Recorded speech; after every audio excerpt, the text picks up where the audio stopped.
দেশ ও দেশের বাইরে যারা রয়েছেন সর্বস্তরের মানুষকে জানাই আসসালামু আলাইকুম ও রহমতুল্লাহি ও বারাকাতুহু।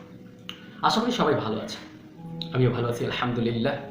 তো বর্তমানে একটি সাপ নিয়ে অনেক কথা উঠেছে, অনেক তোলপাড়।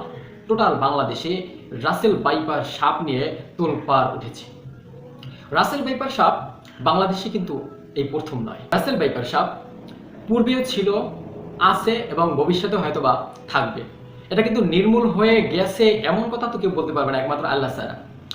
সাপ তো লোকালয়ে থাকে না, সাপ তো থাকে বন জঙ্গলে এবং যেখানে নির্জন স্থান, যেখানে মানুষজন আসা যাওয়া কম করে, সেই সমস্ত গোপন স্থানে এই সমস্ত বিষধর সাপ থাকে। বাসা বাড়িতে থাকে তাও কিন্তু লোকালয় না, বাসায় গর্ত করে বা এমন একটা স্থানে থাকে মানুষজন খোঁজ পায় না, এমন স্থানে এই সমস্ত বিষধর সাপ থাকে। তো রাসেল ভাইপার সাপ বাংলাদেশের যে তোলপাড় উঠেছে, রাসেল ভাইপার মানে ভয়েও রাতে বাসায় যাইতে পারে না, এক স্থান থেকে অন্য স্থানে যাইতে মানুষ ভয় পায়। এই যে একটা ভয় ভীতি কাজ করতেছে, আর এমনভাবে মানুষের মুখে মুখে রাসেল ভাইপার সাপের যে একটা প্রচারণা শুরু হয়েছে। একদিকে ভালো যে সচেতন থাকা, তো সচেতন থাকাটা একটা বিষয়, এবং মানুষ ভয়ে রাসেল ভাইপার সাপের ভয়ে কাজকর্ম বন্ধ করে দেওয়া এবং এখানে সেখানে যাওয়া, অন্য জায়গায় যাওয়াটা, এটা কিন্তু আর একটা বিষয়। তো এমন ভয় দেয়া যাবে না যে সেই ভয়তে মানুষ ঘাবড়ে যায়, তাই না? সচেতন করাটা, মানুষ সচেতন হোক, এটা আমিও চাই, সবাই চায়। তো সচেতন করতে গিয়ে মানুষকে ভয় পাওয়া যাবে না। শুধু রাসেল ভাইপার সাপ কেন, এর চেয়ে আরো বিষধর জিনিস আছে না? বাংলাদেশে এর চেয়ে বিষধর আছে না? কত মানুষ আছে যেটা এক মানুষ অন্য মানুষের কাছে গেলেও অনেক ভয়ানক। শুধু সাপ কেন, এটা আসছে বিভিন্ন জেলায় দেখা গেছে, এটা তো আগেও ছিল। এটা নিয়ে এত কেন এই করার প্রয়োজন? হ্যাঁ, সাপটা কি মানুষকে খুঁজে কামড় দেওয়ার জন্য? এই সাপটা কি মানুষকে ধাওয়া করতে থাকে মানুষ দেখলেই? না। সাপ যত বড় বিষাক্তই হোক না কেন, সাপ মানুষকে সম্মান করে, সে পালাতে চায়। সাপ কখনোই মানুষকে অযথা আঘাত করে না, এটা সাপের একটা বৈশিষ্ট্য। সাপ মানুষকে দেখলে সম্মানার্থে সে নিজে গোপনে যেতে চায় এবং গোপনে চলে যায়। যখন সে যেতে না পারে, বাধা প্রাপ্ত হয়, মানুষ যখন সাপকে বাধা দেয়, আটকায়, আঘাত করে, তখন সাপ যখন নিজের জীবন বাঁচাতে, এটা তো সবাই করে, শুধু সাপ কেন, যখন সে দেখে আটকা পড়েছে, তো নিজের জীবন বাঁচাতে সে তখন সোপর মারে, ধ্বংসন করে, মানুষকে ধাওয়া করে নিজে বাঁচার জন্য।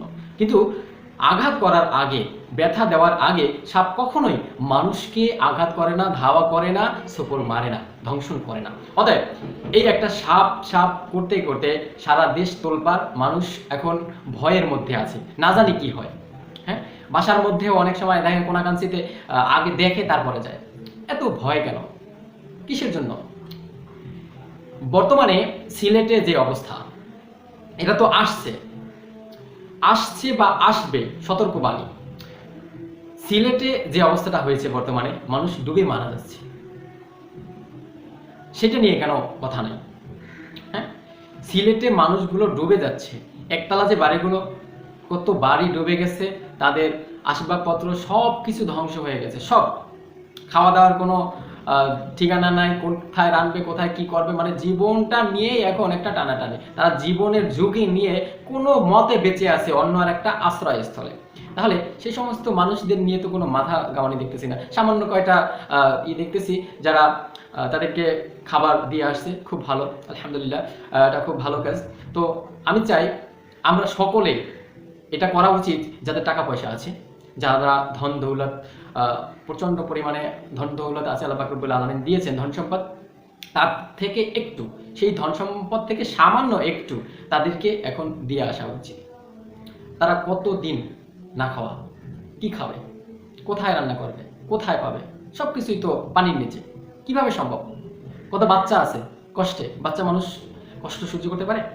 বৃদ্ধ মানুষ আছে কষ্ট সহ্য করতে পারে? হ্যাঁ, ইয়াং মানুষ কিছুক্ষণ থাকতে পারে, সহ্য করে। তো সেই যে মানুষগুলো কত কষ্টে আছে, সেটা নিয়ে তেমন একটা কোনো কথা শুনি না, সামান্য কিছু আলোচনা।